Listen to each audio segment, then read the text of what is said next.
Fragrances that not only smell amazing, but they will also help you to stand out.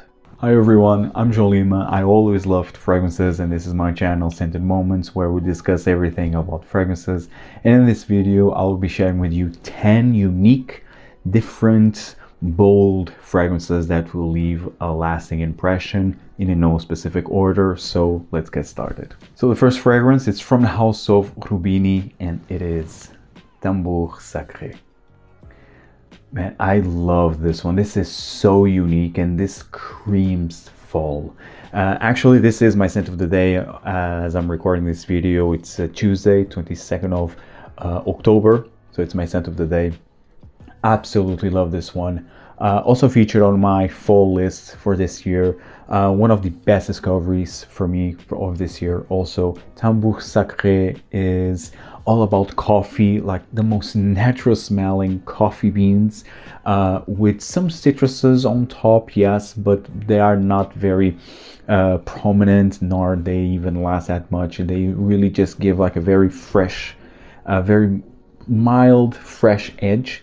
But what I get the most is really like coffee with incense and woods. It's basically what I get from this fragrance. This fragrance really, it's like a mix of sacred and modern, and with a touch of elegance. Absolutely love this one.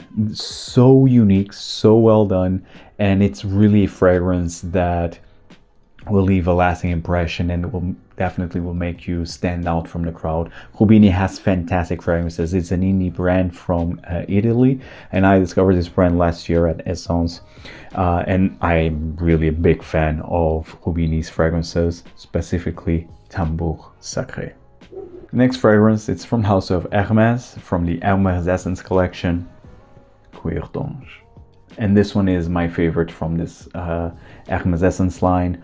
And it's my second favorite leather fragrance. My first one being Cuir de Rossi by Chanel from the Les Exclusives, which could easily be featured here, but I just decided to go with Cuir d'Ange because it's really good. I mean, it's such a unique take on leather.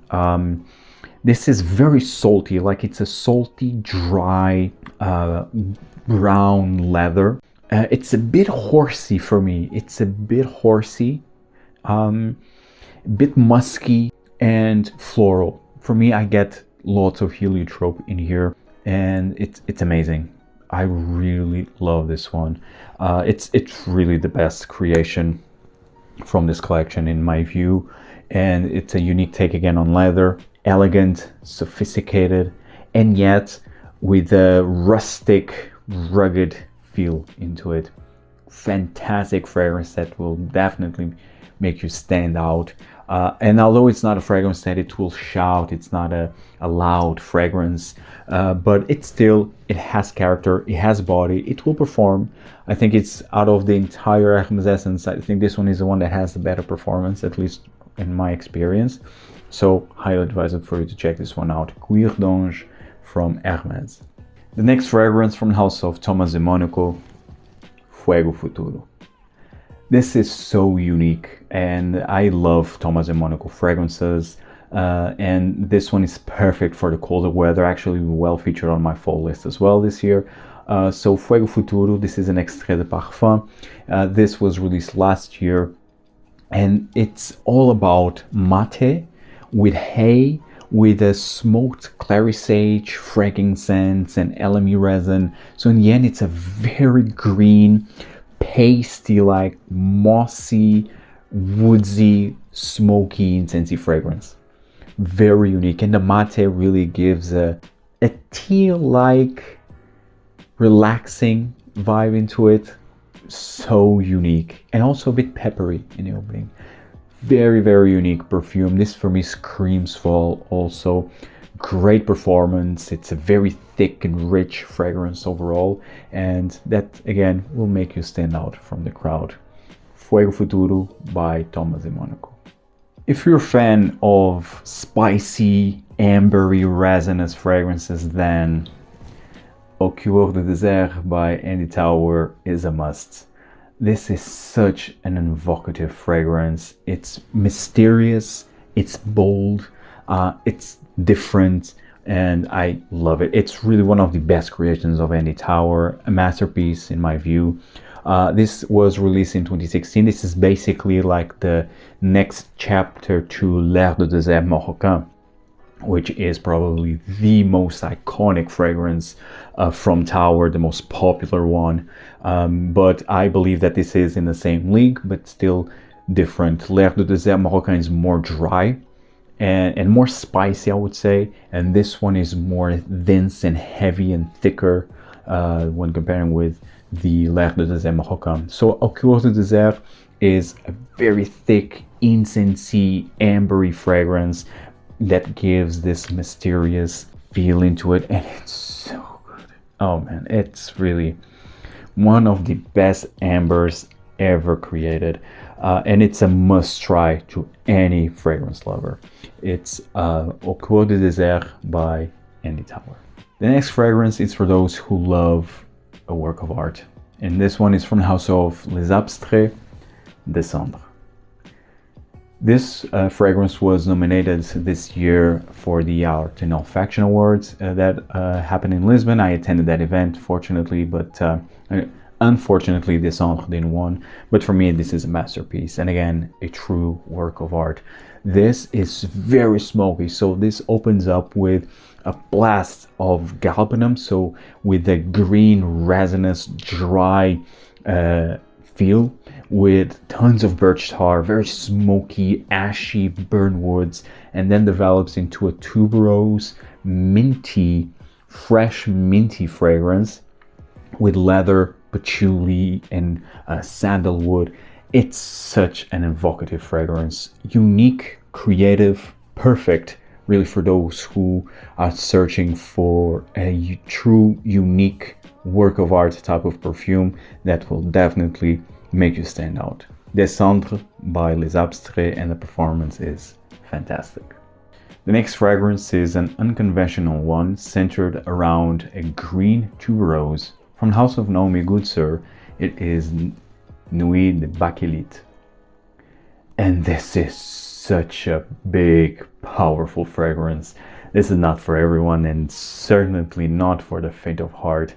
This is a big, dry, bitter, green, smoky tuberose with some leather. It's basically all I get from this fragrance. There's no sweet edges here. Wow. And also a bit mossy, I would say. A bit mossy. But it's so dry. It is so dry. Green tuberose again. Incensey, leathery.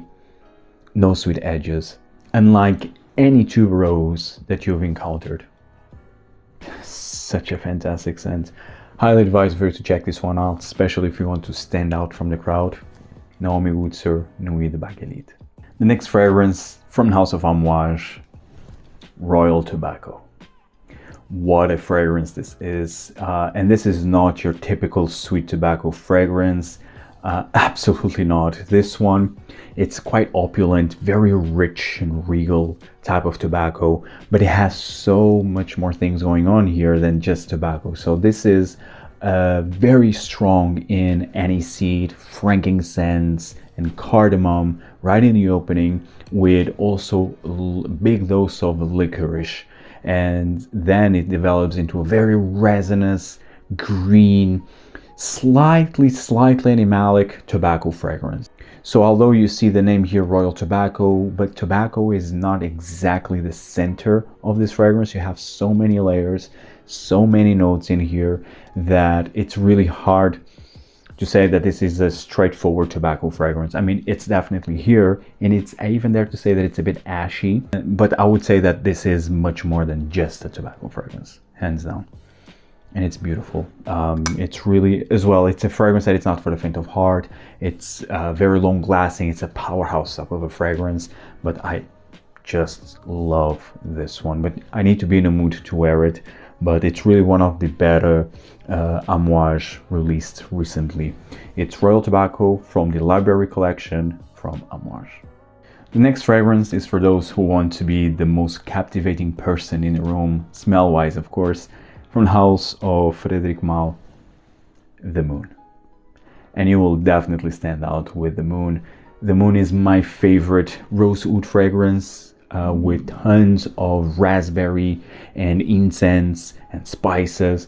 This kind of gives a shisha feel, like a jammy raspberry with tons of incense and smoke, with some spices, and then you have the rose and the oud. Such a fantastic smell.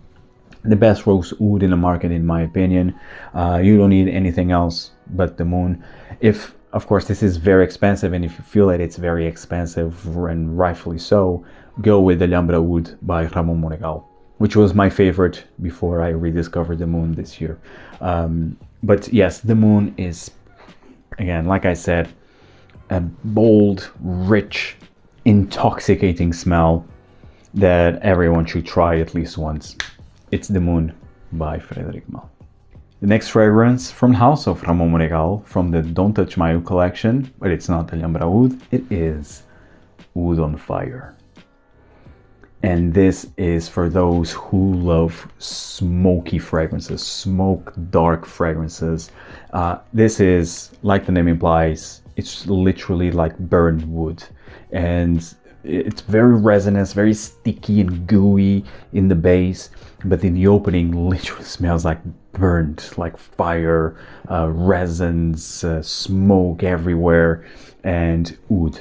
It's fantastic. And you definitely have here some amber woods in here to help to enhance like the smoky resinous nuances. So if you're not a fan of amber woods, maybe avoid this one. But I think that the amber woods here work to perfection with the natural smelling oud. It's just fantastic in my view, with the incense and so on. I mean, fantastic fragrance, very underrated in my view. Highly advised to try this one out if you're searching for a very smoky, burnt, woody, resinous, dark fragrance. Oud on Fire might be the one for you. And last but by no means least, from the house of Les Indemodables Patchouli Noisette. Such a unique take on patchouli, honestly, and this is a very nutty, creamy hazelnut fragrance with an earthy patchouli with tons of cypriol. This is definitely not your typical chocolatey cakey patchouli or medicinal patchouli. No, this has like gourmand qualities because of the creamy hazelnut, but also it's quite challenging and dark and powerful because of the cypriol and the patchouli. This for me, it's like a brother of Promise from Frederic Malle. It's within that type of fragrance, of course, still different from Promise from Frederic Malle, but for you to have an idea how this fragrance comes across to me. But it's more like a gourmand take on Promise from Frederic Malle, not having any fruits like the apple that Promise has. So you have the creamy hazelnut with the cypriol, the patchouli, that it's very, very intense and bold in my view. And in the end, this is a deep, bold, challenging patchouli, very different and unique from the regular patchouli fragrances out there, and that will definitely make you stand out. And this one also has a fantastic performance. Patchouli Noisette by Les Indemodables. Finishing this video, guys, let me know in the comments down below what fragrances would you suggest as unique to make you stand out from the crowd. If you find value in this video, hit the like button, subscribe, check out all the other fragrance content that I have available, and see you in the next video. Take care, guys. Ciao.